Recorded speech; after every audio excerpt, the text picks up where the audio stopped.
மலையாள movie trans நம்ம பார்த்தோம்னா இதுல ஏதோ ஒரு பெரிய ட்ரக் அண்ட் போதை பத்தி தான் பேச போறாங்கிறத வந்துட்டு அந்த டைட்டில் கார்டுல வர அந்த அனிமேஷன் அண்ட் கிராபிக்ல வந்துட்டு நமக்கு காட்டுவாங்க.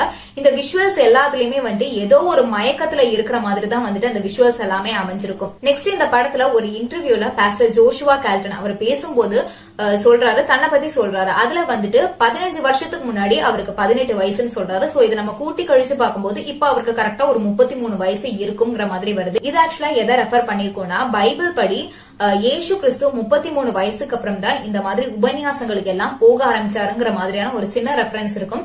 சோ இதுல இந்த விஜு பிரசாத் தன்னை ஒரு இயேசு கிறிஸ்துவாவே நினைச்சுக்கிட்டாரு அப்படிங்கறத வந்துட்டு இங்க கன்வே ஆகிருக்கும். அதே மாதிரி படத்தோட எண்டிங்ல இந்த 3 வருஷம் ட்ரீட்மெண்ட் எல்லாமே முடிஞ்சதுக்கு அப்புறமே அவங்க வந்துட்டு ஒரு லக்ஸரியான லைஃப் ஸ்டைல்ல அந்த பாஸ்டர் ஜோஷுவா கால்டன் வாழ்ற மாதிரி, அதாவது அந்த விஜு பிரசாத்ங்கிற அந்த கேரக்டர் பாஸ்டர் ஜோஷுவாவே வாழ்ற மாதிரி காட்டியிருப்பாங்க.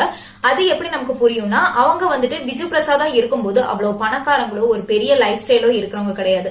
ஆனா இந்த 3 வருஷம் ட்ரீட்மெண்ட் முடிஞ்சு வந்ததுக்கு அப்புறமே அவர் வந்துட்டு ஒரு கார்ல தான் போறாரு. அதே மாதிரி நினைச்சோடனே ஃபாரின் போறாரு.